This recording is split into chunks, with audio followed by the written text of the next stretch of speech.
Phone silent है नहीं।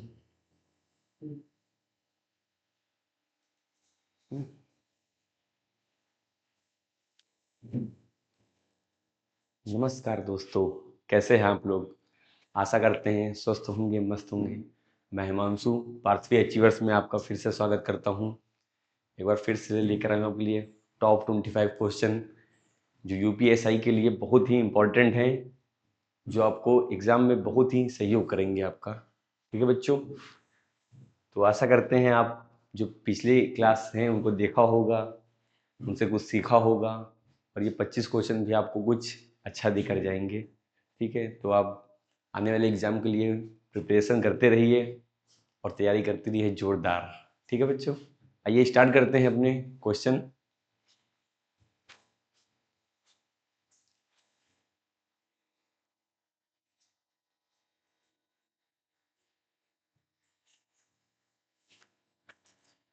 पहला क्वेश्चन है आपके लिए कि हिंदी में ध्वनियाँ कितने प्रकार की होती हैं। हिंदी में ध्वनियाँ कितने प्रकार की होती हैं? 2, 4, 5, 6। ठीक है बच्चों, तो हिंदी में ध्वनियाँ मुख्य रूप से 2 प्रकार की होती हैं। कितने प्रकार की? 2 प्रकार की होती हैं। 2 प्रकार की कौन कौन सी ध्वनियाँ होती हैं? एक तो होता है आपका स्वर और एक होता है व्यंजन। दूसरा होता है व्यंजन। ठीक है बच्चों, स्वर और व्यंजन। स्वर कितने होते हैं? 11। व्यंजन कितने होते हैं? 33। ये कैसे व्यंजन है? मूल व्यंजन है। कैसे व्यंजन है? मूल व्यंजन। और सिर्फ व्यंजन की बात करेगा तो व्यंजन कितने होते हैं? 39। कितने होते हैं? 39। ठीक है बच्चों, तो याद रखेंगे हिंदी में ध्वनियाँ कितनी होती हैं? 2। कितनी ध्वनियाँ होती हैं हिंदी में? 2। अगला क्वेश्चन देखते हैं। सूर्य निकल आया। सूर्य निकल आया में के वाक्य में कौन सा काल है? भूतकाल, वर्तमान काल, भविष्य काल, संभाव्य काल। ठीक है बच्चों, तो आया, जो आया शब्द है या निकलना शब्द है वो भूतकाल को दर्शाता है। ठीक है, वर्तमान काल में क्या होता है? सूर्य निकल रहा है। भविष्य काल में सूर्य निकल रहा होगा। ठीक है, और संभाव काल में क्या हो जाएगा? शायद। जहां पर भी शायद लग जाए वो कैसे? संभावना की बात करता है। ठीक है बच्चों, तो सूर्य निकल आया। सूर्य निकल आया, आया कैसा है? भूतकाल को दर्शाता है। किसको दर्शाता है? भूतकाल। तो यहाँ कैसा आंसर हो जाएगा हमारा? भूतकाल। जानते हैं काल, काल मुख्य रूप से कितने प्रकार के होते हैं? 3 प्रकार के। कितने प्रकार के होते हैं? 3 प्रकार के होते हैं। कौन कौन से? एक आपको होता है वर्तमान काल,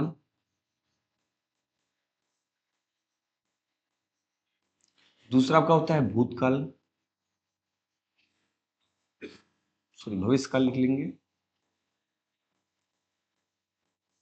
तीसरा आपका लिख लेंगे भूतकाल। ठीक है बच्चों, तो वर्तमान काल जो होते हैं, वर्तमान काल जो होते हैं वो कितने प्रकार के होते हैं? 5 प्रकार के। कितने प्रकार के? 5 प्रकार के। और जो आपके भविष्य काल, भविष्य काल लिख लेंगे यहाँ पे काल। ठीक है, भविष्य काल, भविष्य काल जो होते हैं वो आपके होते हैं 3 प्रकार के। और भूतकाल जो होते हैं आपके कितने होते हैं? 6 प्रकार के होते हैं। ठीक है बच्चों, वर्तमान काल, भूतकाल और भविष्य काल। भविष्य काल 3 प्रकार के और भूतकाल 6 प्रकार के होते हैं। ठीक है, इनके प्रकार काल, इनके प्रकार क्या होते हैं वो हम आगे क्लास में जब आपको डिस्क्रिप्शन में पढ़ाएंगे उसमें देखेंगे। अभी के लिए बस इतना ही बहुत है आपके लिए। आपको फिर से बता दें कि वर्तमान काल में क्या हो रहा है, रही है, रहे हैं आता है। और भविष्य काल में होगा, होगी, होगे आते हैं। और जहां पर भी था लग जाए, आया निकल आए या निकलना आया, ये सब शब्द आ जाए वो कैसे होते हैं? भूतकाल को। तुम्हारा आंसर क्या हो जाएगा? भूतकाल। अगला क्वेश्चन देखते हैं। विपरीतार्थक शब्द का दूसरा नाम क्या है? विपरीतार्थक शब्द का दूसरा नाम क्या है? पर्यायवाची, समानार्थक शब्द, विलोम शब्द, रूपक शब्द। विपरीत, विपरीतार्थक का अर्थ निकलना विपरीत। विपरीत का मतलब क्या होता है? जो हमारा उल्टा हो। तो उल्टा किसका मतलब होता है? विलोम। विलोम का मतलब क्या होता है? उल्टा। ऐसे ही समानार्थक शब्द क्या होते हैं? जिनमें समान अर्थ निकले वो समानार्थक। पर्यायवाची, पर्यायवाची आप जानते हैं, जैसे कि कोई भी लेते हैं हम, जल का पर्यायवाची, पानी का पर्यायवाची, सॉरी जल का पर्यायवाची, आग का पर्यायवाची, ये सब किसके हैं? पर्यायवाची शब्द जो मिलते जुलते, जिनका अर्थ शब्द अलग हो मगर उनका अर्थ एक निकले, वो क्या होते हैं? पर्यायवाची होते हैं। ठीक है बच्चों, अगला क्वेश्चन देखते हैं। कविता शब्द का तत्सम रूप है। तत्सम रूप क्या होता है? तत्सम, एक होता है तत्सम, एक होता है तद्भव। ठीक है, तत्सम क्या होता है? संस्कृत के रूप होते हैं। संस्कृत के जो शब्द होते हैं वो क्या होते हैं? तत्सम होते हैं। तद्भव क्या होता है? इनका बिगड़ा हुआ रूप होता है। कैसा रूप? बिगड़ा हुआ रूप। वो क्या होता है? क्या होता है? वो होता है तद्भव। ठीक है बच्चों, तो तत्सम कविता का तत्सम रूप है। कवि, काव्य, कविता, कवि। तो ये कवि, कविता, काव्य, ये सब क्या है? ये सब तद्भव रूप है। मगर काव्य आपका क्या है? ये संस्कृत का शब्द है। कैसा शब्द है? संस्कृत का शब्द है काव्य। तो सही आंसर हमारा क्या हो जाएगा? क्या हो जाएगा? काव्य। ठीक है बच्चों, अगला क्वेश्चन देखते हैं। दूध का जला छाछ भी फूंक फूंक कर पीता है। दूध का जला छाछ छाछ कर भी फूंक फूंक कर पीता है। इसका मतलब क्या हुआ? जला हुआ व्यक्ति डरपोक हो जाता है। जला हुआ व्यक्ति डरपोक हो जाता है। अनुभव से सावधानी आती है। दूध हानिकारक है। डर के मारे कुछ नहीं करता। ठीक है, तो दूध का जला क्या होता है? बचपन में क्या कहते हैं? दूध का जला, मतलब जैसे आप दूध पीते हैं तो आप क्या जल जाते हैं। अगर आप फिर आपको दूध की जगह कुछ भी दिया जाए, दूध से रिलेटेड दिखता हो कुछ भी दे, तो क्या होगा? उससे आपको डर लगेगा। तो वही कह रहा है दूध का जला छाछ छा कर होता है। तो यहाँ पर इसका मतलब है कि अगर आप किसी एक चीज में एक बार गलती कर देते हैं तो वो यही काम दोबारा जब करने जाते हैं तो आप बहुत ही सावधानी से करते हैं। ठीक है, तो इससे क्या होता है? आपको अनुभव आता है। तो इसका आंसर क्या हो जाएगा? अनुभव से ही सावधानी आती है।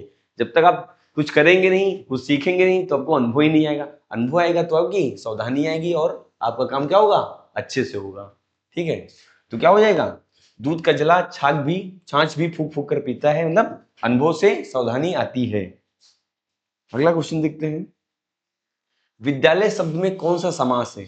विद्यालय शब्द में कौन सा समास है? समास आप पिछले 3 क्लास से लगातार आपको बताते जा रहे हैं। समास, समास कितने प्रकार के होते हैं? मुख्य रूप से समास कितने प्रकार के होते हैं?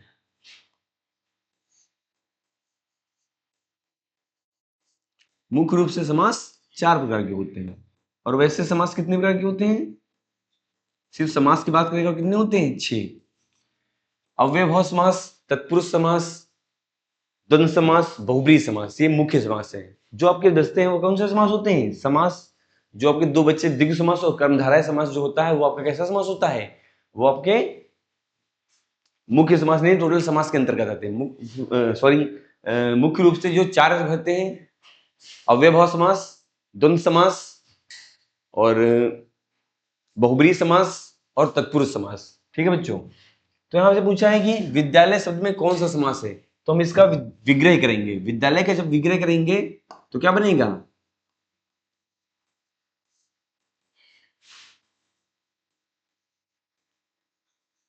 विद्या के लिए आलय। क्या होगा? विद्या के लिए आलय, विद्यालय। ठीक है, ठीक है, तो यहाँ पे क्या हो जाएगा? जहां पर क्या है, हमने बताया कि आपको यहाँ पर भी क्या मिल जाए? व्यंजन विभक्ति चिन्ह मिल जाए या कारक चिन्ह मिल जाए। जहां पे विभक्ति चिन्ह मिलते हैं, कारक चिन्ह मिलते हैं, वो कैसे होते हैं? वो क्या होते हैं? तत्पुरुष समास होते हैं। कर्मधारय समास क्या होता है? जिसमें उपमेय उपमान मिल जाए या फिर विशेष विशेषण मिल जाए। द्वंद्व समास जहां 2 विपरीतार्थक शब्द मिल जाए, वो क्या होते हैं? द्वंद्व समास होते हैं। बहुब्रीहि समास जहां पर कोई तीसरा अर्थ निकले, वो क्या होते हैं? बहुब्रीहि समास। ठीक है, जैसे यहां पे क्या लिख सकते हैं? माता पिता।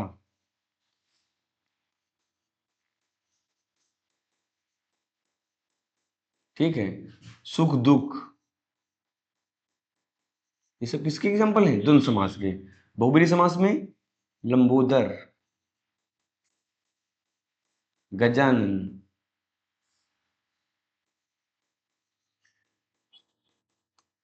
चंद्रधर, मुरलीधर, ये सब किसके हैं? बहुब्रीहि समास के एग्जाम्पल है। कर्मधारय में क्या है? गगनचुंबी।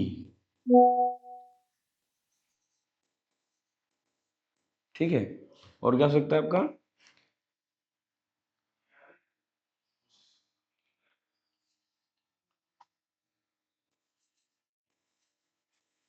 कमल नयन। ठीक है बच्चों, मतलब गगन को चूमने वाला, कमल नयन, कमल के समान नयन। ठीक है, जब किसके एग्जाम्पल है? कर्मधारय के। तो देखिए विद्यालय शब्द में कौन सा समास है? विद्यालय शब्द में तत्पुरुष समास है। अगला क्वेश्चन देखते हैं। कृपया शब्द का विलोम क्या है? कृपया, कृपया मतलब क्या होता है? दया करने के लिए होता है। कृपया शब्द हम लोग करते हैं तो उसका मतलब दया होगा? नहीं हो सकता है। करुणा, ये भी उसकी, ये दया हो गया, करुणा हो गया, ममता, ये लगभग सबका एक ही अर्थ निकलता है, मतलब दया करना होता है। तो कृपया शब्द का विलोम क्या है? कृपया शब्द का विलोम क्या है? निर्दय। निर्दय मतलब जिस पर दया न करना, वो क्या होता है? निर्दय होता है। खून सफेद होना मुहावरे का अर्थ है शरीर में खून कम होना, रिश्तों में स्वार्थ आ जाना, बीमारी होना, डर जाना। खून सफेद होना, ठीक है, जैसे हम लोग रिश्ता होता कहते हैं, हमारे भाई बहन कहते हैं हमारा खून का रिश्ता है। ठीक है, खून का रिश्ता मतलब हम लोग बहुत ही खास हैं एक दूसरे के लिए, क्या कहते हैं? खून का रिश्ता। मगर खून सफेद होना मतलब जब रिश्तों में क्या है? स्वार्थ आ जाए, रिश्तों में अपनापन ना रह जाए, तो उसे बोलते हैं खून का सफेद होना। ठीक है, तो यहाँ पे क्या हो जाएगा सही आंसर? रिश्तों में स्वार्थ आ जाना, यानी खून का सफेद होना। ठीक है बच्चों, अगला क्वेश्चन देखते हैं। राजा का बेटा राजकुमार, इस वाक्य में कौन सा अलंकार है? अलंकार आपको बताया था कितने प्रकार के होते हैं? 2 प्रकार के। कहीं आपको 3 भी मिल सकते हैं, मगर मुख्य रूप से 2 प्रकार के होते हैं। एक होता है शब्दालंकार,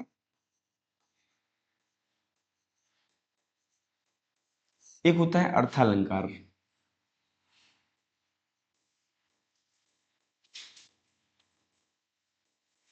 ठीक है, शब्दालंकार के लिए हमने आपको बताया था, ट्रिक बताई थी क्या? एक अवश्य शब्द याद रखेंगे, क्या?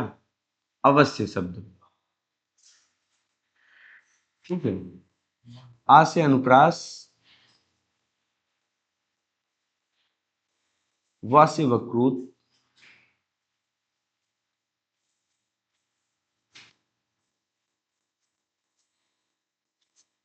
वा से वीप्सा, ठीक है, सा से श्लेष, और या से यमक। ठीक है, ये सब किसके एग्जाम्पल हैं? अवश्य के एग्जाम्पल है। और अर्थालंकार में क्या आता है? उपमा, उपमा अलंकार, रूपक अलंकार, उत्प्रेक्षा अलंकार,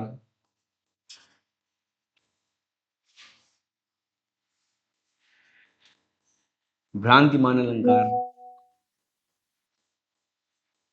ठीक है, तो ये शब्दालंकार, अर्थालंकार, इन शब्दालंकार को छोड़कर जितने भी होते हैं वो सब किसमें आते हैं? अर्थालंकार में आते हैं। ठीक है बच्चों, तो यहाँ पे पूछा है कि राजा का बेटा राजकुमार, जिनने आपको बताया था अनुप्रास अलंकार क्या होता है? जहां पर वर्णों की आवृत्ति क्या होती है? बार बार होती है, वहां पे कैसा अलंकार होता है? वहां पे ऐसा अनुप्रास अलंकार होता है। यमक अलंकार जहां 2 शब्द आते हैं परंतु उनका अर्थ क्या होता है? हर बार बदल जाता है, वो क्या होते हैं? यमक अलंकार। रूपक अलंकार जहां में एक दूसरे की क्या हो? संभावना हो, वहां पे रूपक अलंकार। और जहां उपमेय में उपमान की क्या की जाए? तुलना की जाए, वहां पे कैसा अलंकार होगा?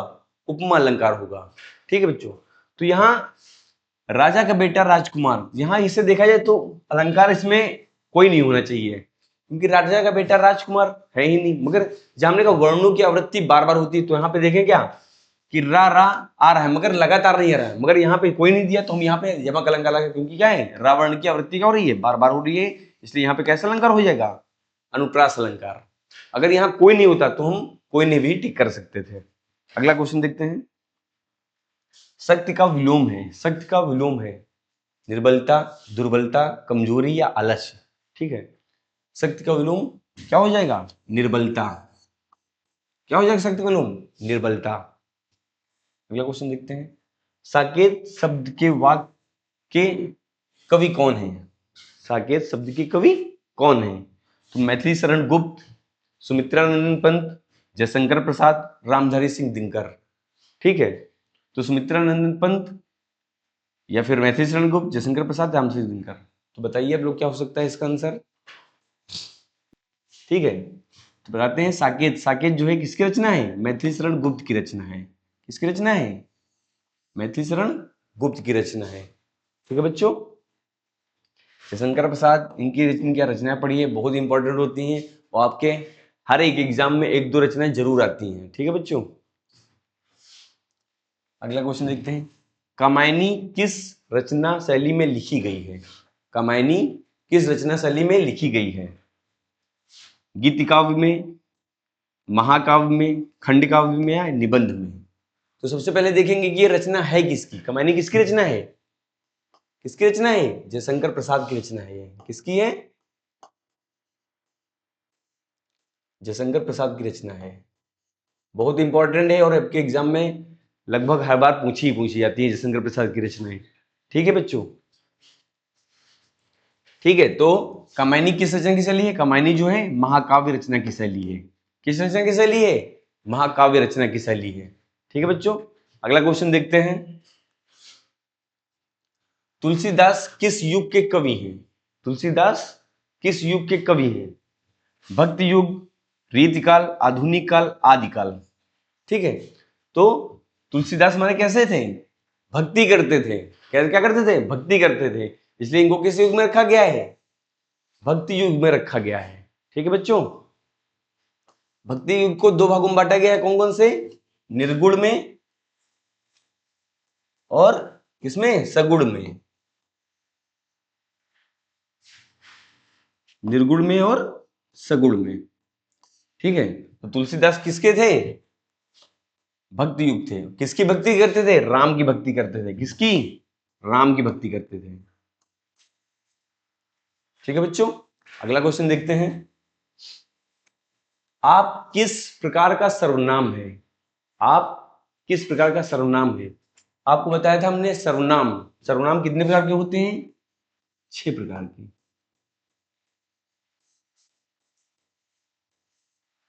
सर्वनाम कितने प्रकार के होते हैं? 6 प्रकार के। ठीक है, कौन कौन से? पुरुषवाचक सर्वनाम,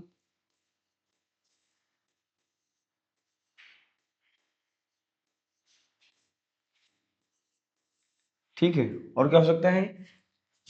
निश्चयवाचक सर्वनाम,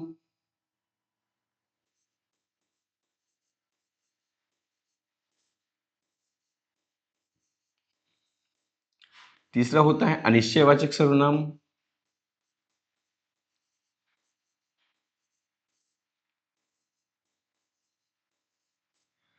चौथा है आपका निजवाचक सर्वनाम,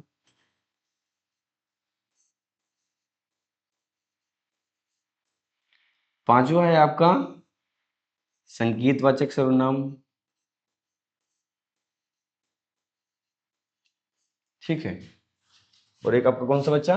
प्रश्नवाचक सर्वनाम। छठा आपका कौन सा है? प्रश्नवाचक सर्वनाम। ठीक है, तो आप किस प्रकार का सर्वनाम है? आप कैसा सर्वनाम है? निजवाचक सर्वनाम है। ठीक है, पुरुषवाचक सर्वनाम कितने प्रकार के होते हैं? 3 प्रकार के। उत्तम, मध्यम और अन्य पुरुषवाचक सर्वनाम। कैसे होते हैं? उद्यम, मध्यम और अन्य पुरुषवाचक। उत्तम में क्या आता है? मैं। जब खुद के बारे में बात की जाएगी तो उत्तम पुरुषवाचक सर्वनाम। जब किसी हम बोल रहे हो, कोई दूसरा हमें सुनना है, तो वो कैसा हो जाएगा? मध्यम पुरुषवाचक सर्वनाम, यानी कि तुम। और उत्तम जहां हम लोग को छोड़ के क्या हो, कोई किसी तीसरे की बात की जा रही हो, वहां पे कैसा हो जाएगा? मध्यम पुरुषवाचक, यानी वाह। ठीक है बच्चों, निश्चयवाचक जहां पर किसी निश्चित चीज के बारे में, जैसे 4 किलो आटा, 4 गाय, ये सब किससे हैं? निश्चयवाचक के अंतर्गत आती है। अनिश्चयवाचक 1 बाल्टी पानी, 1 बोतल दूध, तो ये सब क्या है? निश्चय है, जिनमें कोई निश्चित मात्रा नहीं निकल रही है। निजवाचक में आपको बताया अभी क्या? आप हो गया, ये कैसा है? आप हो गया, स्वयं हो गया, ऐसे सब जहां पर भी आ जाएंगे कैसा हो जाएगा? निजवाचक हो जाएगा। संकेतवाचक जहां पर किसी भी चीज के लिए हो इशारा किया जा रहा हो, वो कैसा हो जाएगा? संकेतवाचक हो जाएगा। प्रश्नवाचक, प्रश्नवाचक क्या हो जाएगा? जिसमें भी प्रश्न की जा रहे हो वो क्या होंगे? प्रश्नवाचक होंगे। जैसे क्या हो गया, क्यों हो गया, ये सब क्या है? प्रश्नवाचक है। तो यहाँ पे कैसा आंसर हो जाएगा हमारा?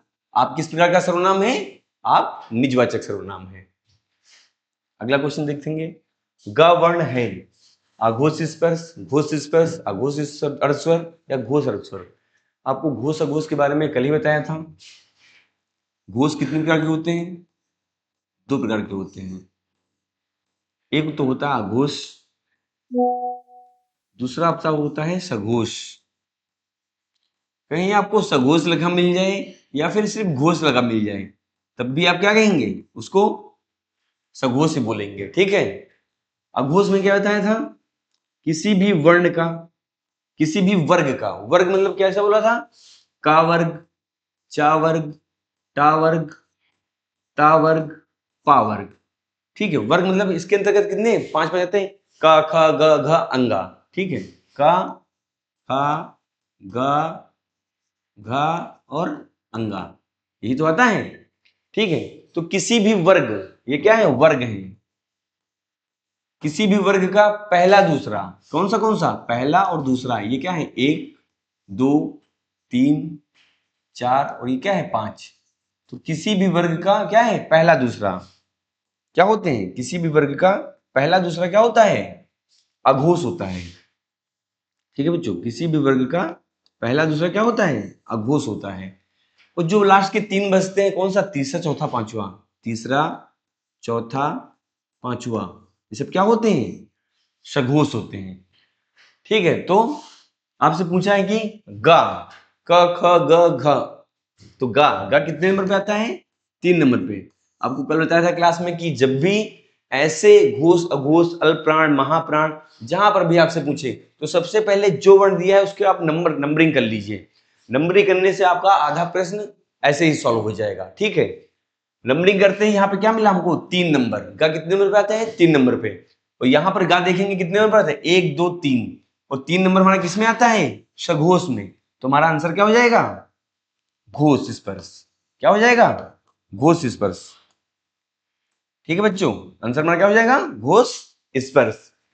अघोष, अघोष में 3 वर्ड और आते हैं, कौन कौन से? तीनों सा। तीनों सा कौन सा से? सा, सा और सा, ठीक है बच्चों। ये टोटल वर्ड कितने होते हैं? 13। टोटल वर्ण कितने होते हैं? 13। इन 13 को छोड़कर जितने भी हैं वो सब किसमें चले जाएंगे? सघोष में। इन 13 को छोड़कर जितने भी हैं वो सब किसमें चले जाएंगे? सघोष में, ठीक है बच्चों। तुम्हारा आंसर क्या हो जाएगा? घोष स्पर्श है। कैसा है? घोष स्पर्श है। अगला क्वेश्चन देखेंगे। रीतकाल काव्य का प्रमुख विषय क्या है? रीतकाल काव्य का प्रमुख विषय क्या है? श्रृंगार, भक्ति, वीर या सामाजिक? तो श्रृंगार, रीतकाल का प्रमुख विषय क्या है हमारा? श्रृंगार। क्या है? श्रृंगार है। अगला क्वेश्चन देखते हैं। राधा कृष्ण की लीलाओं का वर्णन मुख्यतः किस काव्य में मिलता है? ठीक है, राधा कृष्ण की लीलाओं का वर्णन मुख्यतः किस काव्य में मिलता है? ठीक है, तो रामचरितमानस में नहीं। रामचरितमानस में किसका वर्णन मिलता है? राम का। सूर सागर में, साकेत में, भारत भारती में, ये सब किसकी रचना है? ये सब रचनाएं हैं। और हमारा ये सूरदास जी जो है, सूरदास की रचना है, कौन सी है? सूर सागर। तो इसमें किसकी की रचना मिलता है? कृष्ण की रचनाओं का वर्णन मिलता है, ठीक है। किसकी लीलाओं का? कृष्ण की लीलाओं का वर्णन मिलता है किसमें? सूर सागर में।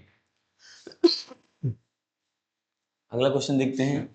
भक्ति काल में 2 प्रवृत्तियां कौन सी मानी जाती हैं?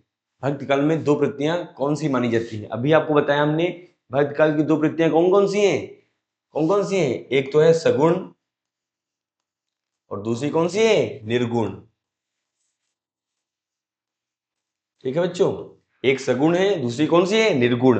अभी 2 क्वेश्चन पहले ही आपको एक बताया था, तुम्हारा सही आंसर क्या हो जाएगा? क्या हो जाएगा? निर्गुण और सगुण क्या है? भक्ति काल की 2 प्रवृत्तियां हैं। अगला क्वेश्चन देखते हैं। कविता की आत्मा किसे कहा गया है? कविता की आत्मा किसे कहा गया है? रस को, छंद को, अलंकार को या भाव को? ठीक है, तो कविता की आत्मा किसे कहा गया है? रस को कहा गया है। रस, रस कौन कौन से होते हैं पता है आपको? नहीं पता है? ठीक है, वो आपको बताएंगे आगे चल के। तो हमारे कविता की आत्मा का आंसर क्या हो जाएगा? रस। रस, छंद, अलंकार तीनों होते नहीं, तो हमारे कविता की आत्मा किसे कहा गया है? रस को कहा गया है। अलंकार का शाब्दिक अर्थ है, अलंकार का शाब्दिक अर्थ है, अलंकार का शाब्दिक अर्थ क्या है? आभूषण है, गुण है, रचना है या रस है। ठीक है, तो अलंकार दो शब्दों से मिलकर बना है, अलम प्लस कार से मिलकर बना है। ठीक है, जहां अलम का अर्थ है आभूषण और कार का अर्थ है धारण करने वाला। ठीक है, तो अलम का अर्थ क्या हो जाएगा? अलंकार का अर्थ हो जाएगा आभूषण। ठीक है, सही आंसर बना क्या है? आभूषण। अगला क्वेश्चन देखते हैं, उपमा अलंकार में क्या होता है? उपमा अलंकार में क्या होता है? अभी आपको बताया था कि अलंकार कितने प्रकार के? दो प्रकार के, शब्द अलंकार और अर्थालंकार। मगर कहीं कहीं आपको एक और अलंकार है, तीसरा अलंकार है उभय अलंकार, वो भी देखने को मिल जाता है। ठीक है, मगर मुख्य रूप से कोई दो ही होते हैं, शब्दालंकार और अर्थालंकार। शब्दालंकार के लिए एक शब्द है क्या? अवश्य। अवश्य याद करेंगे, जिससे आपको उसकी पहचान होगी शब्दालंकार में कौन कौन से। आ से अनुप्रास, वा से वक्रोध, वा से विवक्षा, सा से श्लेष, या से यमक अलंकार। इन पांचों को छोड़कर जितने भी अलंकार होते हैं वो सब किसमें चले जाते हैं? अर्थालंकार में चले जाते हैं। ठीक है, तो अभी आपको बताएगा उपमा अलंकार। उपमा अलंकार का मतलब क्या होता है? तुलना करना। उपमा का अर्थ क्या है? तुलना करना। ठीक है बच्चों, अतिशयोक्त अलंकार एक अलंकार है, पुनरावृत्ति मतलब बार बार आती है, वो किसमें होता है? अनुप्रास अलंकार में होता है क्या? पुनरावृत्ति होती है। अतिशयोक्त अलंकार खुद एक अलंकार है, और विरोधाभास ये भी एक अलंकार है। ठीक है, ये सब किसके अंतर्गत आते हैं? ये सब, ये दो किसके अंतर्गत आते हैं? ये सब अर्थालंकार के अंतर्गत। उपमा भी किसके अंतर्गत आता है? अर्थालंकार के अंतर्गत आता है। तो सही आंसर हमारा क्या हो जाएगा? तुलना। क्या होता है? तुलना। तुलना कैसे की? एक उपमेय होता है अलंकार में, क्या होता है? एक उपमेय, एक उपमेय, एक उपमेय होता है, एक उपमान होता है। ठीक है बच्चों, एक उपमेय होता है, एक उपमान। उपमेय, उपमेय क्या होता है? जिसकी तुलना की जाए, जिसकी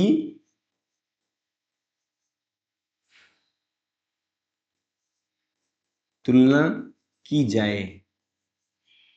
पहचान कैसे करते हैं? इसके लास्ट में या आता है, और यहां पर भी क्या आता है? उपमेय में भी या आता है। ठीक है बच्चों,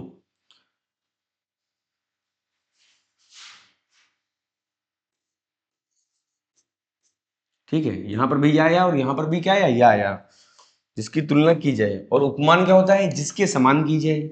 यहां पे क्या रहा है? जिसके समान की जाए।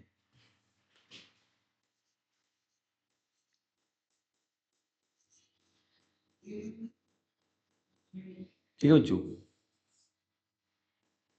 तो यहां पे मान आया, यहां पे मान। याद करने का तरीका है, जहां पर भी या आ जाए, जिसकी तुलना की जाए, उपमान जिसके समान की जाए। ठीक है, तो यहाँ पे क्या है? जब उपमेय में उपमान की क्या हो? तुलना की जाए, वहां पे कैसा अलंकार होता है? क्या होता है? उपमा अलंकार होता है। अगला क्वेश्चन देखेंगे, राम वन गए हैं, राम वन गए में कौन सा समास है? तत्पुरुष समास, द्वंद्व समास, कर्मधारय समास, बहुब्रीहि समास। ठीक है, तो राम वन गए हैं, कहां गए हैं? वन को गए हैं। राम क्या है? राम वन को गए हैं। राम कहां गए? वन को गए हैं। ठीक है, को क्या है? हमारा एक विभक्ति चिन्ह है। क्या है? विभक्ति चिन्ह है। क्या है? विभक्ति चिन्ह। हमने आपको बताया था, जहां पर भी क्या मिल जाए? विभक्ति चिन्ह का लोप होता है, वहां पे कैसा अलंकार होता है? ओ सॉरी, कैसा समास होता है? वहां पे तत्पुरुष समास होता है। कैसा समास हो जाएगा? तत्पुरुष समास। द्वंद्व क्या है? दो लोग होने चाहिए, तो यहाँ पर दो हैं, अकेले राम ही है जो बन जा रहे हैं। और कर्मधाराएं, जहां उपमेय उपमान मिल जाए। ठीक है, तो यहाँ उपमेय उपमान भी नहीं है। बहुब्रीहि समास, राम वन गए हैं, क्या कोई तीसरा अर्थ निकल रहा है? नहीं निकल रहा है।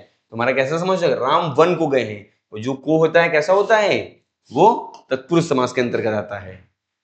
अगला क्वेश्चन देखेंगे, जो पढ़ता है वह पास होता है। जो पढ़ता है वह पास होता है। यहां पर क्या है? वाक्य का प्रकार बताइए, कैसा प्रकार है? मिश्र वाक्य है, संयुक्त है, सरल है, या प्रश्न है?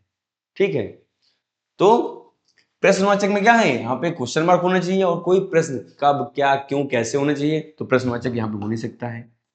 सरल वाक्य में क्या होता है, एक विधेय होता है, एक उद्देश्य होता है। तो यहाँ पे विधेय है, नहीं उद्देश्य है। ठीक है, जैसे हम कहते हैं राम फुटबॉल खेलता है,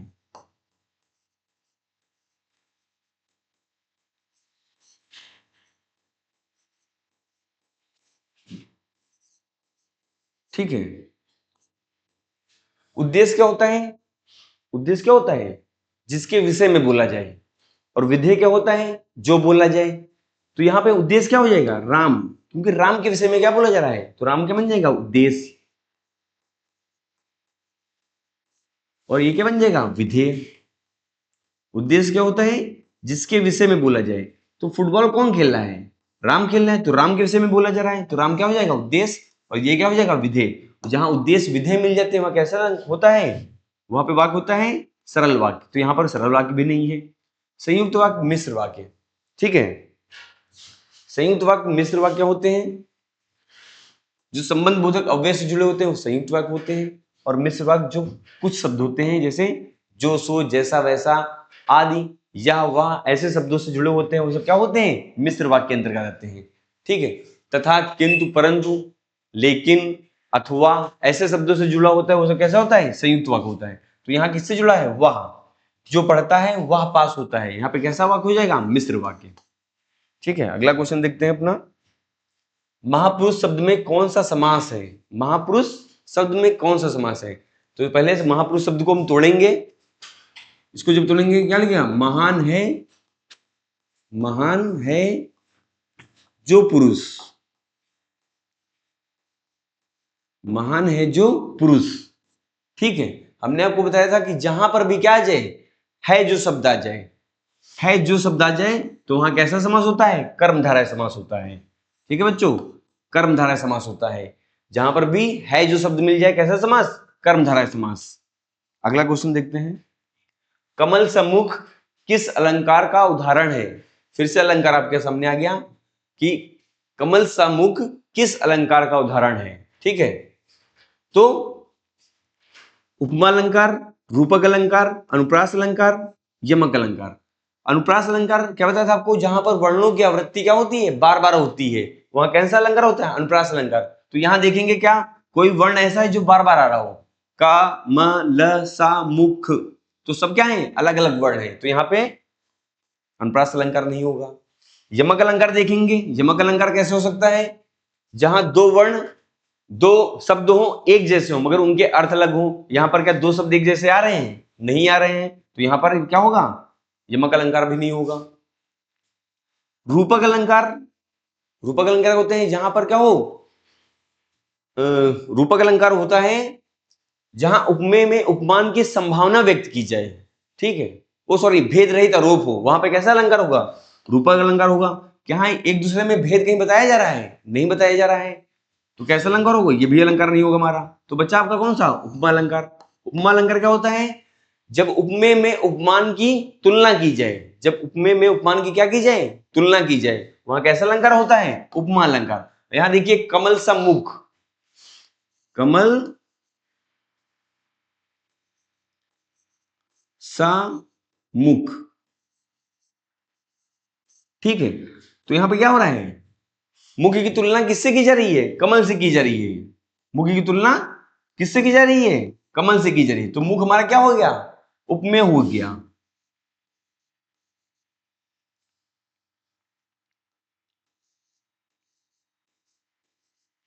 और ये हमारा क्या हो गया, उपमान हो गया। और ये सा क्या हो गया, सा सी से क्या होते हैं, वाचक शब्द होते हैं, वाचक शब्द होते हैं। ठीक है बच्चों, इसकी एक पहचानने की और तरीका है, जहां पर भी सा सी से सरिस ऐसे शब्द कहीं पर भी आपको मिल जाए, वहां पे आपको आंख बंद करके क्या मानना है, उपमा अलंकार मानना है। क्या मिल जाए, वाचक शब्द जिसमें सा सी से, जैसा, सा सी से सरिस ऐसे शब्द मिल जाए, वहां पे कैसा अलंकार होगा, उपमा अलंकार। ठीक है बच्चों, तो कमल समूह कैसा हो गया, उपमा अलंकार हो गया। ठीक है बच्चों, यहीं पे हमारी क्लास खत्म होती है। आशा करते हैं आपने बहुत अच्छे से एंजॉय किया होगा क्लास को। नमस्कार दोस्तों, स्वस्थ रहें, मस्त रहें।